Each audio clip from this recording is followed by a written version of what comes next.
Bienvenue à toutes et à tous pour notre deuxième webinaire APM, Association Planète Mars. Donc, vous êtes les bienvenus. On est ensemble de maintenant 19 heures jusqu'à 20h30.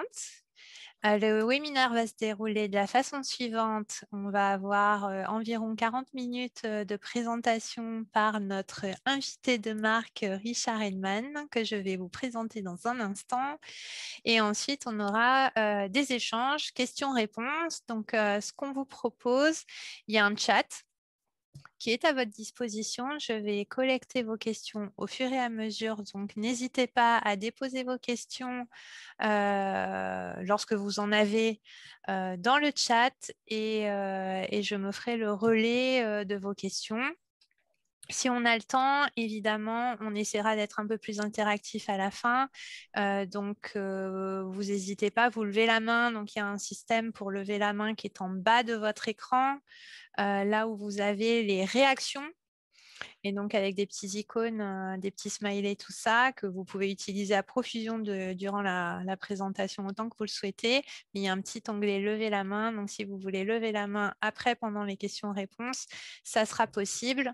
Voilà, en attendant, si vous avez des questions pendant la présentation, je les collecte via le chat. Donc, n'hésitez pas à utiliser le, il est là pour ça. Donc, notre série de webinars rentre dans le cadre en fait d'une volonté de participer un petit peu plus à l'utilisation maintenant des webinars Zoom qui sont largement utilisés au sein des associations et même dans le cadre du travail et qui vous permet aussi n'importe où que vous soyez de pouvoir assister à notre conférence. Donc, ça aide aussi à regrouper un petit peu nos membres autour d'une initiative un peu constructive et positive. Je vous donne le planning des prochaines dates qu'on avait déjà prises. Comme ça, vous pourrez caler vos agendas également si vous le souhaitez. Donc aujourd'hui, on est le 31, on va avoir une présentation de Richard dans une minute. Le 28 avril, on aura une présentation sur les enjeux et défis du premier vol sur Mars de Ingenuity. Par Jeff Delone, qui est au JPL et membre de l'équipe Ingenuity et qui nous fera l'honneur d'être présent parmi nous à 19h30. Suivra le 19 mai à 18h30 un webinar sur le retour d'échantillons martiens avec le projet MSR et ça sera Yves Monnier, notre administrateur à l'APM, qui nous fera l'honneur de cette présentation pour ce webinar. Et le 23 juin à 18h30, on parlera simulation analogue et projet MDRS et je me ferai le plaisir d'animer ce webinaire voilà, à partir de 18h30. Et donc, vous recevrez à chaque fois un article avec une newsletter dans vos boîtes mail pour vous annoncer les dates et les agendas, les sujets des différents webinars. Et voilà, donc sachez déjà que vous pouvez consulter cette liste sur notre site internet APM et que chaque webinar qui est passé est enregistré et donc vous pourrez retrouver les vidéos sur YouTube, sur notre chaîne APM avec un lien qui sera à chaque fois mis aussi sur notre site. Donc vous pourrez retrouver ces liens et d'ailleurs vous avez déjà le premier lien sur notre YouTube APM. Asso Planète Mars, où vous pouvez déjà consulter le premier webinaire qu'on a fait avec notre président Philippe Clermont et Gilles Davidovitch de la SAF. Voilà, sur Persévérance. Un dernier petit point, c'est un live qui est enregistré pour être donc mis sur YouTube sur notre chaîne APM par la suite. Si vous ne souhaitez pas que votre vidéo apparaisse, que votre visage soit montré, alors je vous propose de mettre off votre vidéo dès à présent, car sinon elle risque d'être dans la vidéo et donc on considérera que si vous n'avez pas de contraintes et que vous n'avez pas de soucis vis-à-vis de ça, eh bien, votre visage peut apparaître dans la vidéo si vous le souhaitez. Voilà, j'ai fini pour la petite partie logistique. Donc, on va pouvoir entamer la présentation d'aujourd'hui. Donc, notre sujet est l'état des lieux et défis du projet Starship. Et nous avons notre vice-président, Richard Hedman, qui va animer cette présentation. Donc, je me permets de le présenter pour le peu de personnes qui ne te connaîtraient pas encore, Richard.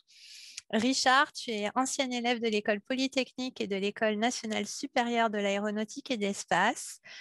Tu es ingénieur en propulsion spatiale, ancien directeur de l'orientation recherche et technologie du groupe SNECMA, aujourd'hui Safran.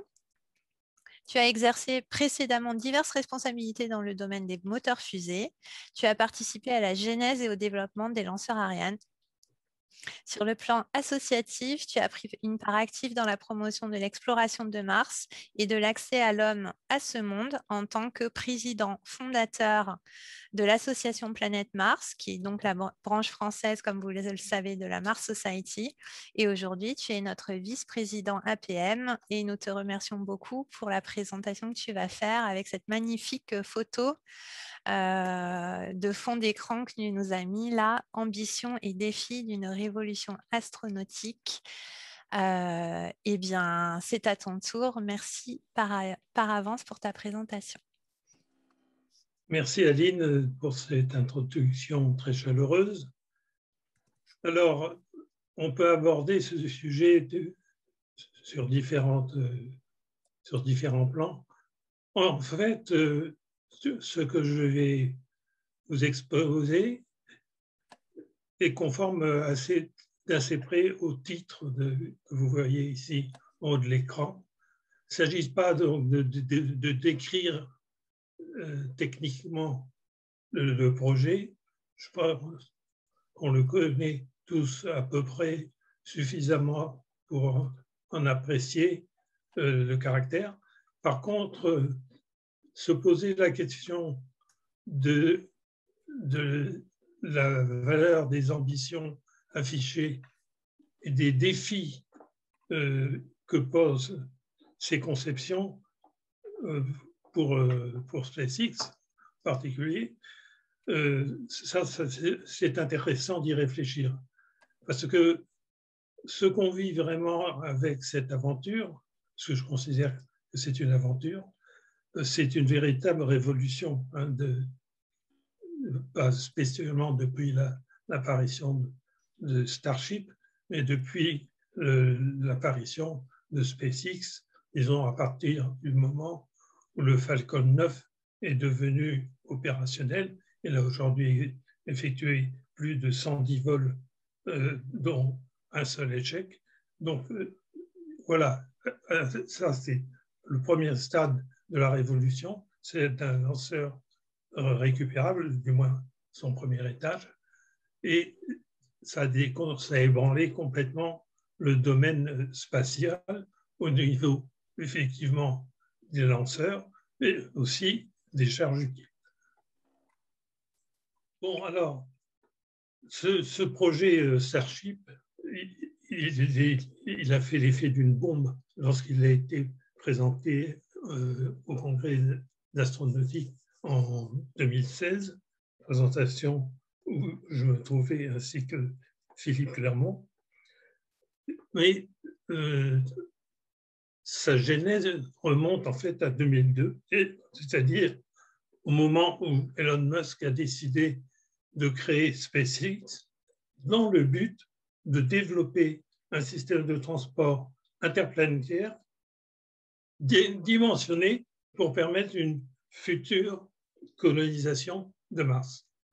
Bon, alors, quand il a annoncé cette ambition lointaine, mais pas dans son esprit, pas si lointaine que ça, on s'est dit, mais c'est un sauvrenu, c'est un fou, c'est complètement irréaliste du point de vue financement, du point de vue des défis techniques et de la sécurité. Entre-temps, donc depuis sa création, comme je l'ai dit tout à l'heure, SpaceX est devenu vraiment un acteur sérieux. On peut pas dire que son créateur est un rigolo, puisqu'il est en train de damer le pion aux plus grands industriels du monde, qu'ils soient européens ou américains, sur les marchés commerciaux. Et sur les marchés institutionnels, la NASA lui a fait confiance en lui confiant les vols de ravitaillement de la station spatiale, la création donc de la capsule Dragon, puis la construction du Dragon habité, qui est maintenant opérationnel, et l'US Air Force elle-même lui a confié des lancements de satellites extrêmement sensibles. Donc, ils ont vraiment la confiance des autorités. Son assise est augmentée également par le lancement du programme Starlink, cette constellation de milliers de satellites qui devrait rendre Internet accessible sur toute la surface du globe sans temps de latence. Et le principal souci de cette latence très faible est de permettre aux gens de jouer. Voilà. On sait que le marché des jeux vidéo est extrêmement important. C'est de l'ordre de 30 milliards de dollars par an et ça justifie cet investissement. Bon, mais ça, c'est des projets, disons, qu'on peut toucher du doigt, qui ont des rationalités économiques. Le projet martien, non seulement il est très risqué au plan technique, mais il est très risqué au plan politique et très risqué au plan financier. Alors, pour espérer mener à bien une telle ambition, il y a deux prérequis fondamentaux qui ne sont pas acquis aujourd'hui. Le premier, évidemment, c'est la réussite technique du projet de transporteur, avec des qualités qui ne sont pas évidentes, un coût très réduit, moins du 10e du coût d'un lanceur tel que le SLS, par exemple, c'est-à-dire un coût limité, coût de lancement limité à l'ordre de 100 millions de dollars. Une charge utile de 100 tonnes, quand on dit 100 tonnes, c'est 100 tonnes déposées sur Mars, donc c'est fabuleux. Enfin, quand j'ai entendu ce chiffre la première fois, heureusement que j'étais assis sur une chaise parce que j'ai mis 100 tonnes ou 100 passagers d'un coup, mais il est fou. Bon, c'est la condition pour que les coûts soient acceptables. Il y a le problème évidemment de la sûreté. Tant qu'on envoie des professionnels, on parle de colonisation, ce que fait Elon Musk, la sécurité des voyageurs devient importante. Il faudrait être capable d'atteindre un niveau comparable, disons, à ce que tolèrent les gens qui font des sports extrêmes tels que l'alpinisme, la haute montagne ou le vol à voile, choses comme ça. Puis la deuxième condition évidemment nécessaire, c'est d'arriver à rassembler le financement. Alors, ce qu'il faut bien réaliser, c'est qu'une telle aventure n'est pas un projet purement institutionnel. Il faut espérer, il faudra en fait que ce soit un projet public-privé, donc avec des financeurs internes de SpaceX, en particulier grâce à l'argent qu'ils devraient gagner avec Starlink, une mise sur le marché du capital de SpaceX, éventuellement, ou d'une filiale qui serait dédiée à Mars, et puis quand même des contrats publics. Pour attirer ces investisseurs, il faut savoir que les marchés financiers sont très gourmands et aimeraient bien rentrer dans SpaceX. Et c'est SpaceX qui bloque parce qu'il veut garder son indépendance pour garder son objectif martien. Mais d'ores et déjà, on sait que SpaceX est évalué à 70 milliards de dollars. Donc, s'il ouvrait ça en bourse, il aurait immédiatement plusieurs milliards de dollars de capital qui arriverait facilement.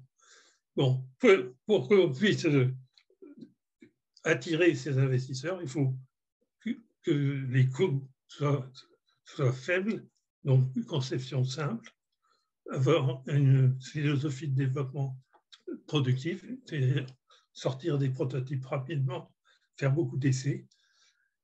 Et il faut une attractivité des différents milieux qu'on va solliciter. Évidemment, il y a toujours la recherche scientifique qu'il faudra servir, l'innovation qui est la condition de la création de nouveaux produits pour l'industrie. Et alors, le dernier point, je n'arrive pas à le lire parce que mon bandeau est toujours là. Perspective de marché. Voilà, il faut qu'il y ait des perspectives de marché pour trouver des investisseurs. Voilà déjà un défi important, c'est le financement. Alors, comment SpaceX compte répondre à ce défi? Il y a un certain nombre de principes qu'il a mis dans le système. Le premier plus important, c'est une réalisation totale et rapide de l'ensemble du lanceur. Bon, Falcon 9, le premier étage est réutilisable, mais le deuxième étage est perdu à chaque fois. Et son coût est estimé à 10 millions, ce qui n'est pas cher. Mais ça, d'ailleurs, toujours fonctionné parfaitement. Bon, donc, réutilisation totale et rapide, parce que le problème, vous verrez, du schéma de SpaceX, c'est qu'une fois qu'on a lancé le vaisseau en orbite terrestre en attente, le départ vers Mars, par exemple, il faut qu'il soit ravitaillé par 3, 4 ou 5 lancements d'une version tanker du lanceur. Donc, c'est-à-dire qu'il y a un grand nombre de lancements à faire très rapidement. Et ce que dit Musk, c'est qu'il faut viser que le même lanceur tanker puisse être utilisé 2 ou 3 fois par jour. Voilà encore un objectif complètement farfelu, mais tout ce qu'il a proposé jusqu'ici, c'était ce qu'a dit. Je me souviens que, avec mon ami et collègue Alain Souchier, quand on a appris qu'il voulait récupérer le premier étage du Falcon, on se grattait la tête pour savoir avec quel pays il avait un accord pour atterrir, ou s'il allait utiliser des parachutes ou autre chose. Et quand on a vu les premières photos des plateformes maritimes d'atterrissage, on est tombé sur notre derrière là aussi. Donc là, c'est un peu pareil. Par exemple, le ravitaillement en vol qu'on voit sur l'image du haut, c'est donc une nécessité intrinsèque de ce projet. Ça n'a jamais été fait. Et ça intéresse énormément la NASA parce que dans le cadre des vols qu'elle envisage, enfin, du programme à long terme qu'elle envisage pour la Lune, elle verrait bien se développer ce genre d'opération à partir d'un dépôt d'ergol qui serait en orbite. Donc, la NASA a demandé à être associée aux travaux de SpaceX sur le ravitaillement en vol. Il leur a donné un petit contrat. L'autre fondement, condition pour réduire les coûts, c'est de réduire le nombre de composants. Quand on regarde la dernière édition du projet officiel de la NASA, qui date déjà de plus de 10 ans, la DRA5, il y a 8 modules différents entre les lanceurs, l'habitat spatial, l'habitat martien, les tâches de remontée, etc., etc. Il y a 8 composants différents. Starship, il y en a que 2, le booster et le vaisseau. Donc on imagine bien qu'au niveau coût de développement, ça va être complètement différent. Une autre condition dont on parle depuis très longtemps, en fait depuis déjà au moins le projet Mars Direct de Robert Zubrin, c'est de fabriquer les ergols de retour sur place à partir de composants martiens, ce qui évidemment divise par 3 ou 5 la masse de l'expédition. On en parlera un petit peu plus tard. Ça n'a jamais été fait, mais c'est faisable, mais ça pose des problèmes tout à fait spécifiques. La durée des trajets, le trajet préféré des spécialistes aujourd'hui, c'est le trajet aller dit de libre retour. C'est une orbite elliptique qui fait le tour du Soleil en 2 ans tout juste. C'est-à-dire que si vous vous élancez sur cette trajectoire et que vous décidez en route de ne pas aller sur Mars parce qu'il y a une panne, une impossibilité, vous revenez naturellement au voisinage de la Terre au bout de 2 ans. Ça c'est long, mais c'est mieux que rien. Donc ça, c'est 6 mois à peu près de durée de trajet. C'est beaucoup parce que ce qu'on a réalisé, c'est que c'est pendant les trajets interplanétaires que les voyageurs vont endosser le maximum de doses de radiation. Sur Mars, ils pourront se protéger en s'enterrant. Hein, et par contre, pendant les trajets, il n'y a pas moyen de se protéger des rayons cosmiques. On peut se protéger des particules solaires, mais les rayons cosmiques sont trop énergétiques. Donc, la seule façon de réduire la dose importante, c'est de diviser par 2 la durée du trajet. Et évidemment, c'est au prix d'un supplément de carburant, d'ergol, d'où le problème clé des tankers à tir rapide. Bon, le transport de masse, on en a déjà parlé, et essayer de conquérir d'autres marchés que le seul marché martien. Alors, ça a commencé.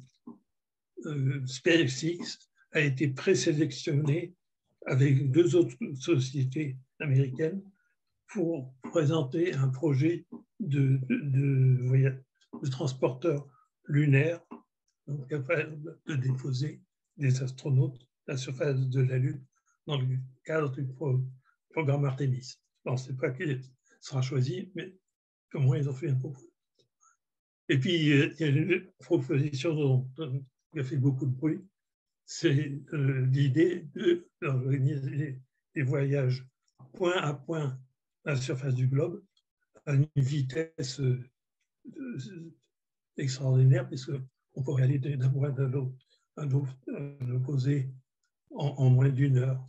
Évidemment, il faut assurer d'abord la sécurité du transporteur, et puis ça coûtera quand même cher en argent et en pollution par le CO2. Donc c'est un peu discutable, mais ça intéresse quand même.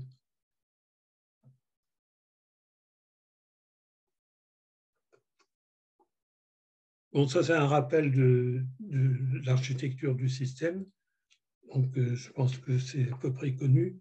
Donc on envoie le vaisseau avec sa charge utile ou ses passagers.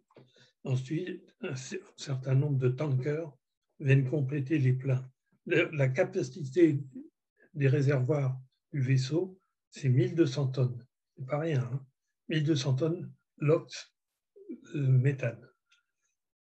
Lorsqu'il parvient en orbite, ces réservoirs sont pratiquement vides, en fait. Donc, il faut les remplir pour permettre le trajet vers Mars, l'atterrissage sur Mars. Et pour le retour, c'est les ergols produits in situ qui seront utilisés. Alors, la rentrée dans l'atmosphère martienne peut être directe ou précédée d'une phase d'aérocapture, ce qui permettrait d'alléger le problème de la charge thermique à encaisser par la structure. Et ça, je ne sais pas si c'est vraiment décidé à l'heure actuelle.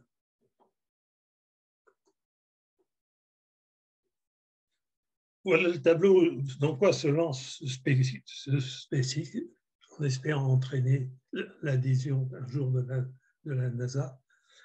Bon, il fallait commencer à concrétiser ces idées. Alors, ça fait plusieurs années, assez longtemps, peut-être des dizaines d'années, qu'ils travaillent déjà sur le moteur qu'ils appellent Raptor, qui est un moteur méthane LOX. Je parlerai un petit peu après, qui est assez extraordinaire.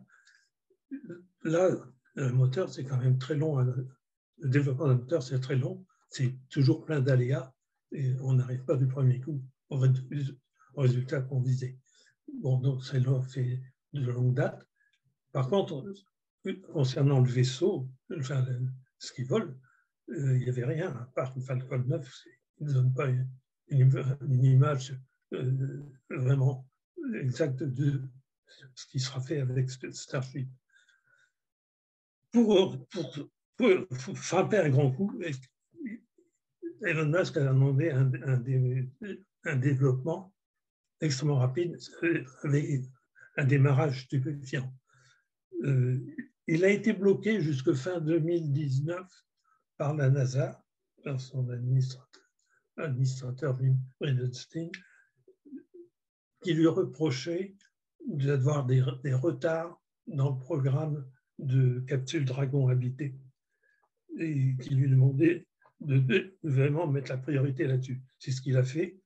Donc, jusqu'à fin 2019, il ne s'est pratiquement rien passé, alors que ça avait été annoncé en 2016, je rappelle. Mais une fois que le Crew Dragon a fait ses preuves, parce qu'il y a déjà eu deux tirs opérationnels, le prochain pour bientôt avec Pesquet, Thomas Pesquet à bord d'ailleurs. Il a commencé par concentrer tous ses moyens sur un même lieu. Les moyens d'ingénierie, les moyens de production, les moyens d'essai, dans un village de la côte Texas qui s'appelle Boca Chica. Et aujourd'hui, c'est un vaste chantier où travaillent 7000 personnes, peut-être plus encore aujourd'hui, et où les travaux sont pratiquement 7 jours sur 7, 24 heures sur 24. Une grande partie des travaux sont des travaux de travaux publics, je dirais, vous verrez sur les images. La partie technique est importante aussi, mais en matière d'effectifs, peut-être moins importante que ce qui se fait au niveau des infrastructures. La philosophie de développement, on en a déjà parlé, hein, il faut des essais précoces, essayer le plus vite possible pour qualifier des idées ou se rendre compte de problèmes, apprendre des échecs. Là, ils sont servis, hein, puisque le 4e vol du prototype a explosé cette fois-ci en plein vol, on ne sait pas encore pourquoi. Donc, qui dit nombreux essais dit nombreux prototypes. Ça veut dire qu'il faut des prototypes qui soient faciles à fabriquer, comme des petits pains, fabriqués en moins d'un mois. Toujours l'idée de développer au maximum en interne. Excusez-moi. Et choisir des solutions à bas coût le plus possible. Alors ça, c'est un tableau de ce qui a déjà été fabriqué. Vous voyez une série de protos du Starship. Alors, on s'entend bien, hein, quand on dit proto du Starship, c'est quand même un peu exagéré. C'est proto pour le besoin, l'utilisation qu'on va en faire en essai. C'est-à-dire, il n'y a rien à l'intérieur. Les volets aérodynamiques ne sont pas blindés contre la chaleur. Il n'y a pas d'écran thermique installé. C'est des protos à ce stade-là qui sont utilisés pour valider la manœuvre révolutionnaire de descente finale qui consiste passer d'une attitude de vol classique à une descente à plat, ce qu'on appelle skydiver, par analogie au plongeur dans le vide qui se met à plat en se servant de ses bras et de ses jambes. Le Starship fait la même chose. Et avec cette technique, il a un freinage gratuit. Et au dernier moment, on voit bien ça dans les vidéos des essais qui ont été faits, le vaisseau bascule, on rallume les moteurs et on est censé se poser en douceur, ce qui n'a pas été réussi jusqu'à maintenant. Et à droite, vous voyez les premiers exemplaires du booster, cette fois-ci. 70 mètres de haut, 3500 tonnes d'ergol. Imaginez, 9 mètres de diamètre, c'est monstrueux. Et le premier ensemble de réservoirs vient tout juste de sortir de l'atelier de montage.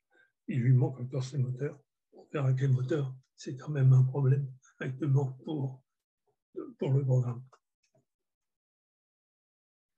Alors, comme je disais tout à l'heure, tout est rassemblé dans un même lieu. En fait, il y a deux pôles. Il y a un pôle production et un pôle essai qui sont éloignés de quelques kilomètres. Mais on va de l'un à l'autre quand même très vite.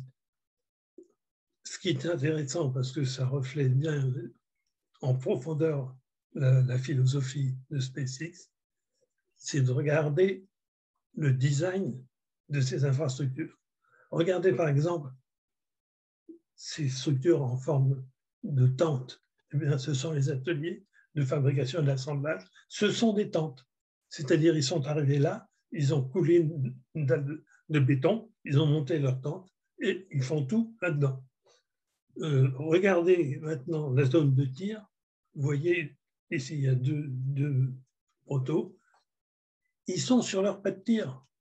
Le pas de tir, il n'y a pas de ce qu'on appelle le carnot, le grand conduit refroidi à l'eau dans lequel le jet du moteur s'en va.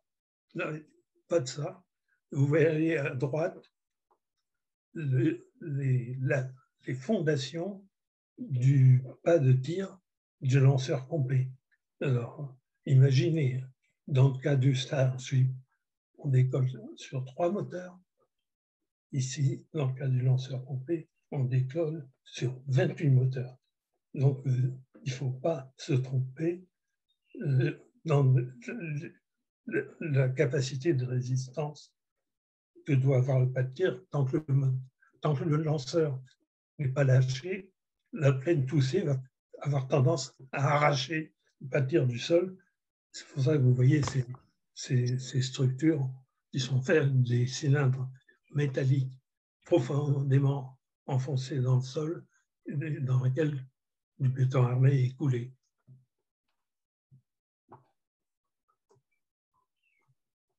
Voilà quelques exemples d'infrastructures.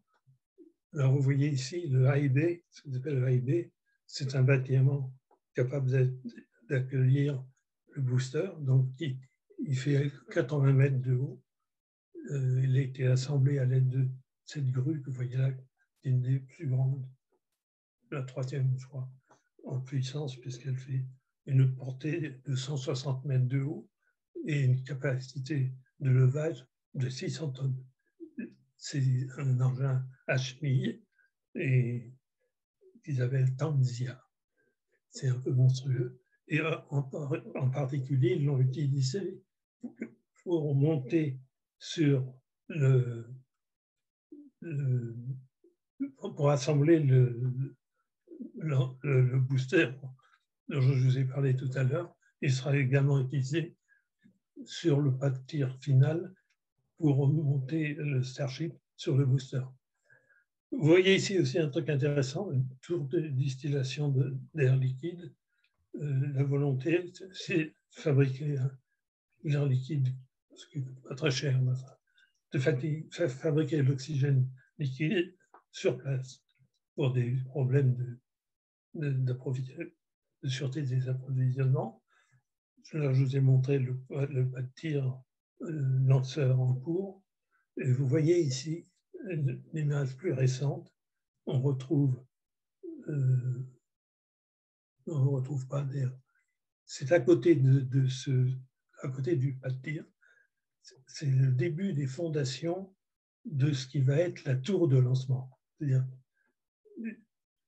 le lanceur sera sur ce pas de tir très succinct, là aussi sans déflecteur de jet, a priori.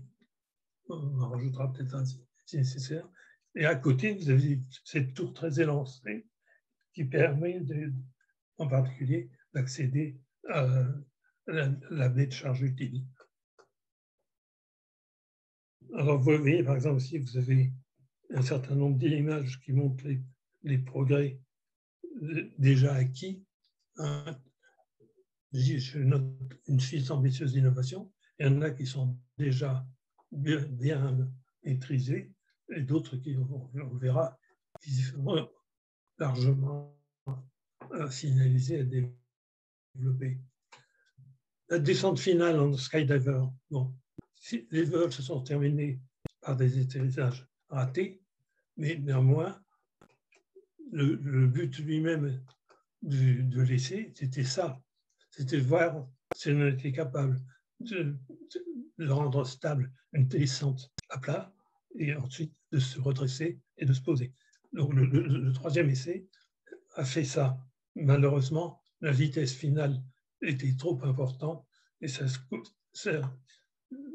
a déstabilisé le lanceur qui a perdu, qui a écrasé quelques-uns de ses pieds et au bout de 10 minutes, il a explosé. Mais ça, le principe est démontré. La récupération, vous voyez, ça c'est les boosters d'un Falcon Heavy. C'est une photo que je trouve fantastique, qui montre une maîtrise extraordinaire. Une autre chose assez amusante, c'est l'idée que, compte tenu du bruit extraordinaire que fera le décollage lorsque les 28 moteurs fonctionneront en parallèle, l'idée c'est d'avoir un pas de tir au large, en plein air, 15-20 km des côtes. Et SpaceX est en train de travailler concrètement là-dessus. Ils ont acheté 2 plateformes pétrolières réformées pour la somme ridicule de 2 millions de dollars et ils vont la transformer en pas de tir. Ce sera un pas de lancement, d'atterrissage et il y aura les réservoirs d'ergol pour revisiter le lanceur. C'est un coup assez magistral qui montre l'habileté quand même financière d'Elon Musk, puisque déjà son usine Tesla de Fremont, la première usine d'assemblage des voitures Tesla, il l'a rachetée à Toyota, je crois, pour 5 ou 6 millions de dollars. C'était des miettes. Alors, vous voyez aussi le Raptor. J'espère qu'on le voit en entier. J'ai le bandeau dessus. Ce moteur, il ne faut pas le sous-estimer. Certes, il a été long à développer. Certes, on constate qu'il n'est pas encore fiable, pas suffisamment fiable pour qu'on lui confie un vol opérationnel. Certes, il y a visiblement des problèmes d'allumage lorsque son alimentation d'ergol se fait dans des conditions acrobatiques, telles que la manœuvre de retournement dont je viens de parler là. C'est pas maîtrisé encore. Enfin, le principal effet, c'est dire qu'ils ont montré que ce moteur fonctionnait. Il est le recordman de pression de chambre avec 350 bars. Il sera très léger. Il n'est pas tellement plus gros. Il est pratiquement la même taille que le moteur Merlin du Falcon 9, qui est à l'ox kérosène. simplement, comme sa pression est beaucoup plus élevée, sa poussée est plus élevée aussi. Beaucoup de travail à faire encore sur ce moteur, mais qui est évidemment réallumable, modulable, tout ce que vous voulez. Et alors là aussi, c'est comme les type 1, les moteurs sont numérotés. Et sur une des photos du pas de tir, on a vu le numéro 58.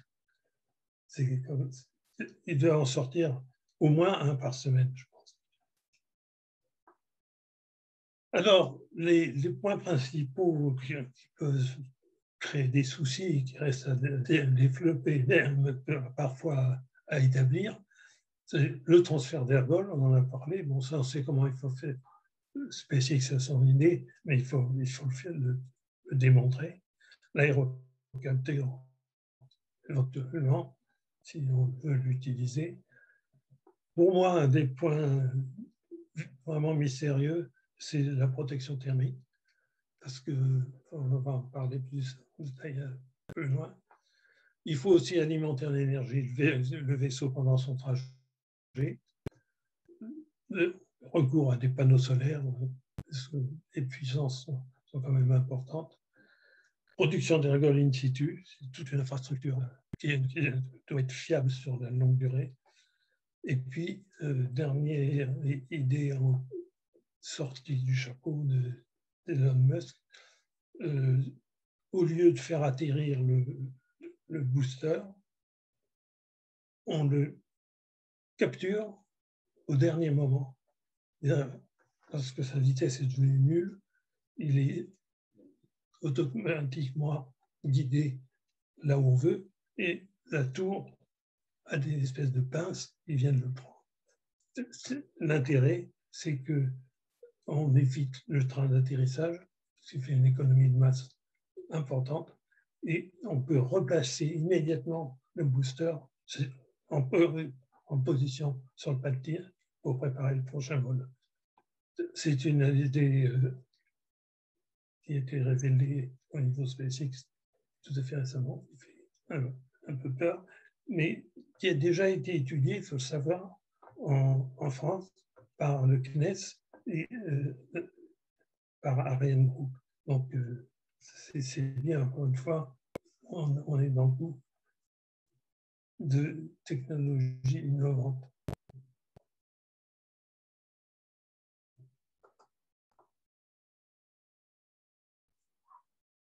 Alors, quels sont les aspects techniques qui sont habituellement considérés les plus critiques dans ce projet? Un grand point d'inquiétude, c'était la phase d'entrée, descente, atterrissage, en particulier la descente finale et l'atterrissage. Vous voyez ici le schéma de SpaceX. On commence l'entrée à très forte incidence, pratiquement à 90 degrés, de façon à offrir la surface maximum à l'écoulement, d'obtenir un freinage efficace. Lorsque est atteint le facteur de charge maximal tolérable, mettons 3,5 G, on commence à baisser l'incidence et on fait le sud de la descente vers 45 degrés, quelque chose comme ça. Et à la fin, lorsqu'on atteint le bas supersonique ou le subsonique, on fait le reste de la descente à plat, avec les avantages que j'ai dit, avec la manœuvre finale de redressement. Alors, ça reste aussi à valider. Le pinpoint landing, c'est acquis.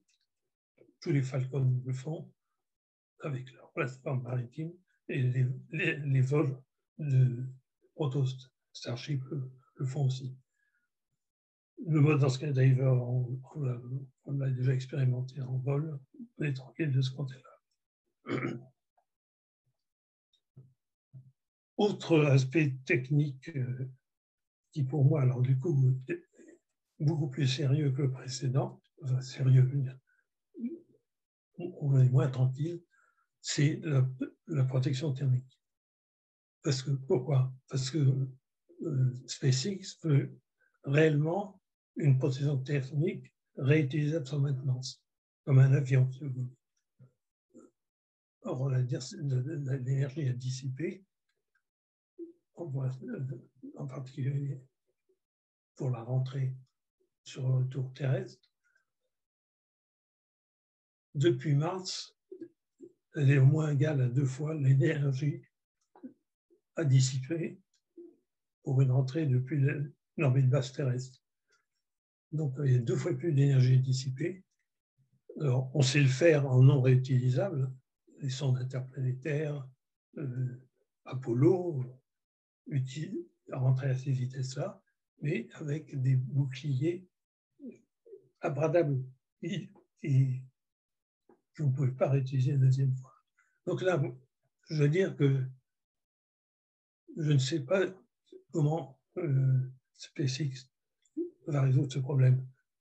À un moment, il avait proposé un refroidissement par transpiration, c'est-à-dire que sa coque était à double paroi, et de l'eau qui circulait entre les 2 parois, qui était éjectée dans les zones sensibles, les plus chaudes, par des micro-orifices, pour être injectée dans les gaz hyper chauds de la rentrée.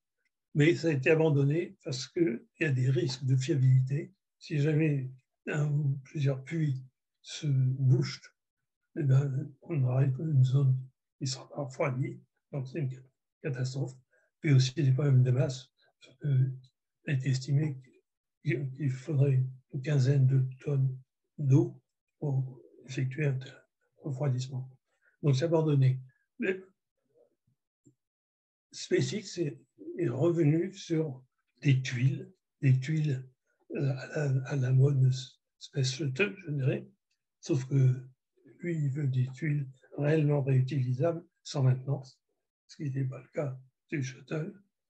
Et donc, avec en plus le problème d'une vitesse bien plus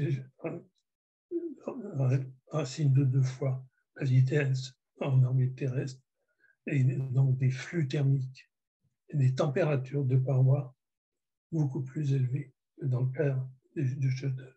Alors voilà, il propose une protection thermique à base de tuiles hexagonales en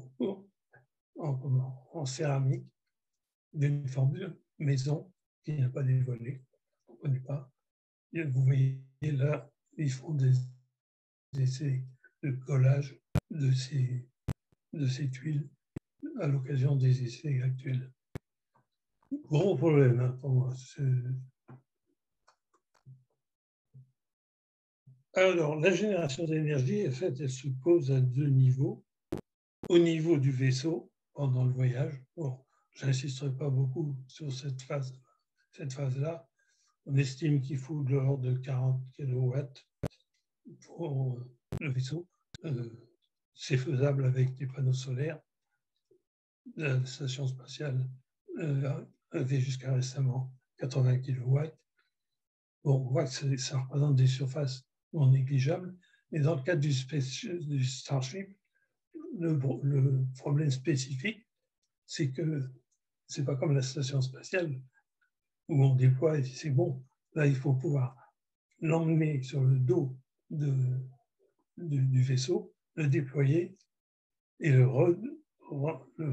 refermer, le rentrer, le protéger pendant la descente atmosphérique. Donc, c'est un système plus compliqué. Ceci étant, l'énergie solaire, Elon Musk, c'est un de ses dada. Il avait promis que ces usines seraient au maximum autosuffisantes en énergie. Vous voyez ici la Gigafactory 1 en Nevada, sont fabriquées les batteries des Tesla. Le toit est en train d'être couvert de panneaux solaires. Alors, pour le vaisseau, pas trop de problème de technologie, de détail de conception. Par contre, le vrai problème, c'est l'énergie qui est nécessaire pour fabriquer les ergols de retour. On a calculé pour alimenter de 1200 tonnes d'ergols d'un vaisseau en partance par la Terre, il faut traiter, électrolyser 1 tonne d'eau par jour. Et ça fait une énergie de l'ordre de quelques centaines de kilowatts. Si on additionne ça, si on considère par exemple qu'il y a 2 vaisseaux alimentés, plus les besoins de la base elle-même, les instruments de la base, le conditionnement de vie des voyageurs, on arrive à des ordres de grandeur de 1 à quelques mégawatts. Or, les panneaux solaires, compte tenu d'une part de la distance plus grande au Soleil, compte tenu du cycle diurne, jour-nuit, compte tenu du plus grand éloignement du Soleil que la Terre, et compte tenu des éventuelles tempêtes de poussière, le rendement pour des panneaux posés à même le sol n'est que de 40 watts par mètre carré. Donc, on calcule qu'il faudrait 2,5 hectares par mégawatt. Alors, ce n'est possible que si les panneaux sont très légers et si ils ont un rendement qui n'est quand même pas déplorable.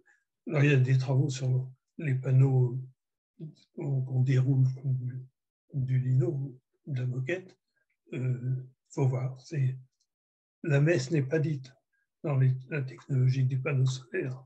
Donc, on peut espérer y arriver. Mais c'est énorme.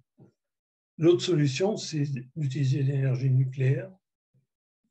Vous voyez ici un exemple de réacteur à visée commerciale, c'est-à-dire c'est pour donner une source d'alimentation électrique à des communautés isolées, des sites isolés.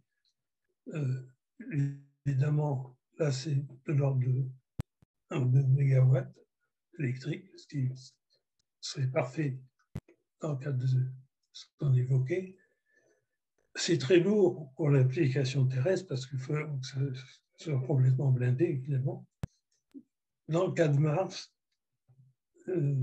ça se présentera de façon différente. On va enterrer le réacteur, probablement. On va le mettre dans un puits. Et donc, les blindages antineutrons, par exemple, on n'en aura pas besoin. Mais ça pose d'autres problèmes.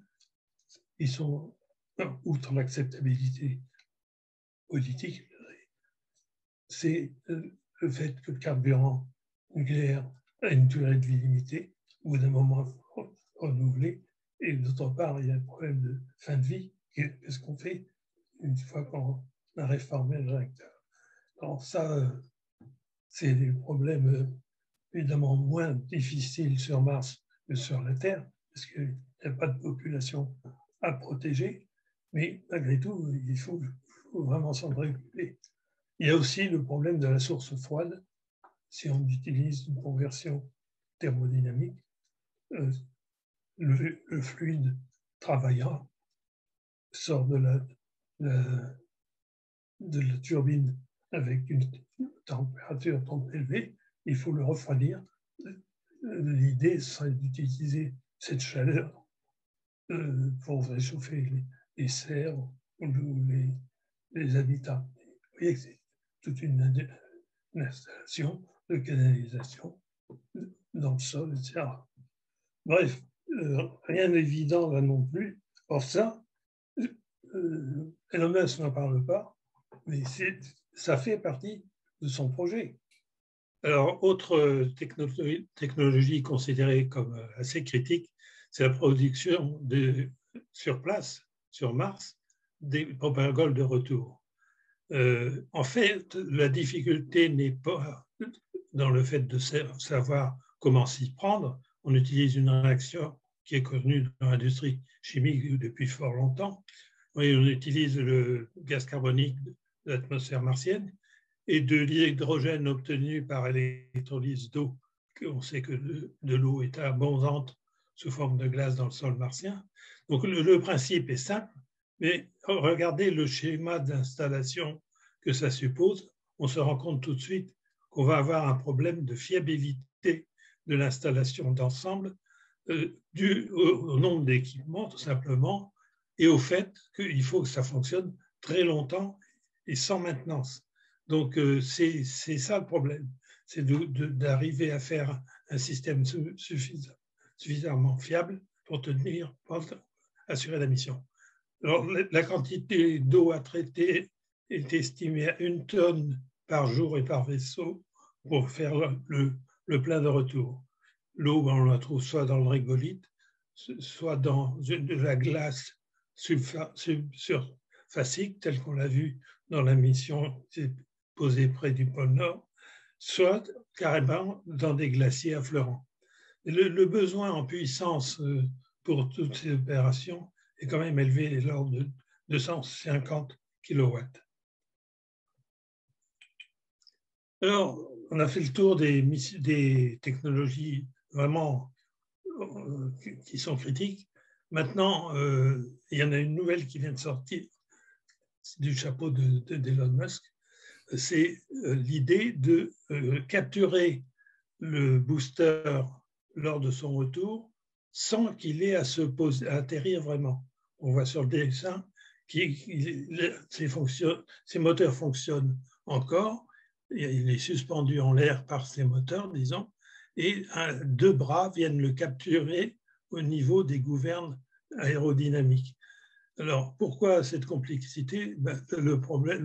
L'avantage principal, c'est qu'on n'a pas besoin de pieds, donc ça allège assez considérablement le premier étage, le booster, et deuxièmement, on peut très rapidement replacer le booster en position de tir pour accélérer la cadence du tir avec ce booster.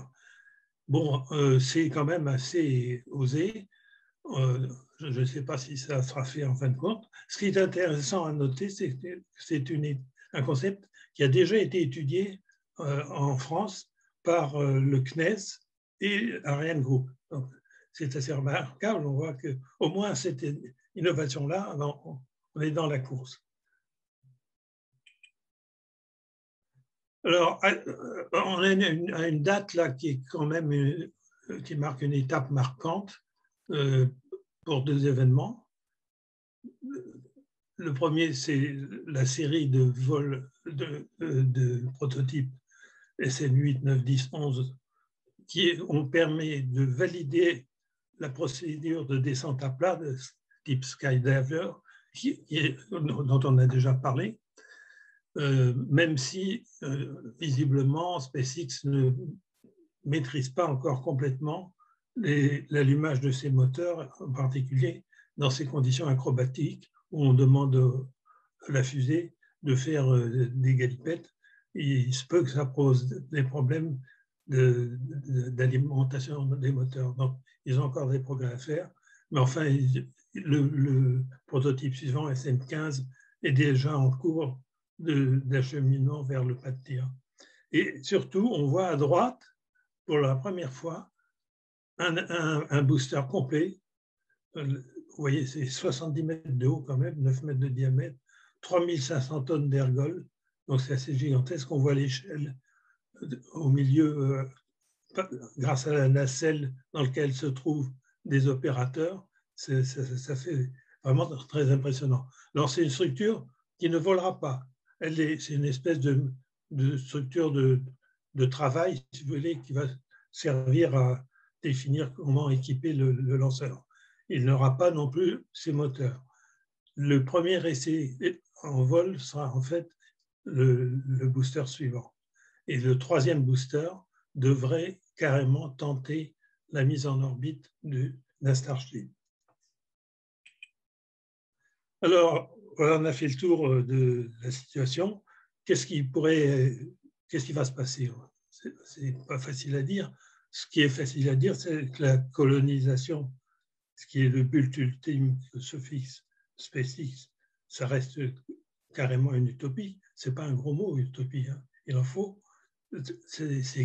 Ça désigne quelque chose qu'on ne sait pas faire aujourd'hui, mais dont les perspectives sont tellement intéressantes que ça vaut le coup d'étudier les conditions qui seraient à réunir pour y arriver. C'est ce qui passe pour le thème de la colonisation, à mon avis. Mais le projet Starship, indépendamment de ce but très lointain, il impacte déjà le spatial, hein, parce que c'est la lignée du Falcon 9 qui va être amplifiée par les capacités, évidemment, de charge utile en volume et en masse qui sont offertes par Starship avec des données de coûts comparables. Les risques qui risquent de menacer le programme, c'est d'abord un blocage politique qui peut toujours arriver, soit du fait de lobby des industriels déjà en place qui voient évidemment un nouveau concurrent arriver, soit aussi de la part d'écologistes qui trouveront qu'on gâche de l'énergie, qu'on pollue en CO2 l'atmosphère par ces tirs et que donc c'est dommageable. Autre problème, bien évidemment, on le voit d'après l'examen qu'on vient de faire, les défis techniques sont nombreux et il se peut qu'on en ait sous-estimé. Je pense par exemple au problème de la protection thermique. Enfin, si on veut réunir le financement, il faut que SpaceX se porte bien. SpaceX et plus généralement Elon Musk, c'est-à-dire ces autres aventures que sont Starlink, actuellement rattachées à SpaceX, et Tesla. Si ces boîtes-là ne s'écroulent pas financièrement, ça ira. S'il y a une catastrophe, par exemple au niveau des voitures électriques, ça peut être complètement néfaste pour le programme. Et puis, il y a une fragilité intrinsèque à cette affaire, c'est le fait qu'elle est imaginée, conduite, impulsée par un homme, un seul homme, en fait, pratiquement. C'est très bien, mais si jamais il arrive un problème à Elon Musk, évidemment, le programme en souffrira. On ne regardera pas ces aspects négatifs, on peut regarder avec un optimisme ce qui pourrait arriver de positif. D'abord des avancées probantes de SpaceX, ce serait par exemple le premier vol orbital, et ceci pouvant créer une dynamique qui entraînerait la NASA à monter un partenariat public-privé qui évidemment résoudrait les problèmes financiers. Voilà, j'en ai terminé. Ici, simplement quelques indications pour ceux qui voudraient en savoir plus. L'association s'efforce de faciliter les canaux de communication d'information. Il y a d'abord notre site, planète-mars-mars.com, des webinaires mensuels dont on vous a parlé Aline, un bulletin trimestriel distribué aux membres, un ouvrage collectif de l'association qui analyse les différentes technologies nécessaires, embarquement pour Mars. Et puis, je vous ai signalé également un certain nombre de sites web que je trouve très intéressants. À noter en particulier Maths sur Mars. Ça ne veut pas dire les mathématiques, c'est Mathieu ou Mathias. C'est le seul en français. Et il est très, très, très bien fait. Voilà, j'en ai terminé pour de bon cette fois-ci. Merci Richard, c'était super intéressant. Encore une fois, un grand merci. C'est vrai qu'avec tout ce qui se passe en ce moment sur le spaceship, on avait vraiment besoin d'avoir un état des lieux et vraiment les défis qui restent à relever par SpaceX. Et on va suivre ça avec attention dans les prochains mois et les prochaines semaines, puisqu'on est sûr et certain qu'il ne va pas en rester là. Et d'ailleurs, il y a déjà des paris qui s'ouvrent sur le SNXX qui va être au top et qui va résoudre tout plein de problèmes techniques sur lesquels on suivra avec attention. Et tu reviendras nous faire un webinar sur le sujet dès qu'on aura des nouvelles de SpaceX sur ce sujet-là. Alors, il nous reste une vingtaine de minutes pour faire la session des questions-réponses. On en a reçu plein dans le chat. Merci beaucoup pour vos commentaires et vos questions. Donc, on va pouvoir passer à cette partie-là. Je vais me faire le relais de vos commentaires auprès de Richard. C'est parti. Et voilà, donc il nous reste 2-3 minutes avant la fin de ce webinaire. Merci beaucoup Richard pour la réponse à tes questions, pour cette présentation, cette conférence super enrichissante. Je pense que tout le monde a apprécié. Merci pour la participation de toute l'audience. C'était un plaisir. On va pouvoir s'arrêter là. Je vous dis simplement que le prochain webinaire, c'est le mercredi 28 avril à 19h30. On parlera d'Ingenuity avec Jeff Delaune du GPL qui sera notre invité. C'est une chance. Et c'est une chance. Ouais, ça va être vraiment génial. Et bien, Richard, si tu veux le mot de la fin, je te le laisse volontiers. Oui, bon, j'ai essayé de pas trop laisser transparaître mon enthousiasme pour cette aventure. Je considère que c'est vraiment une aventure, c'est-à-dire une entreprise doublée d'un contexte de risque important. C'est une aventure scientifique et industrielle qui est passionnante par ses perspectives.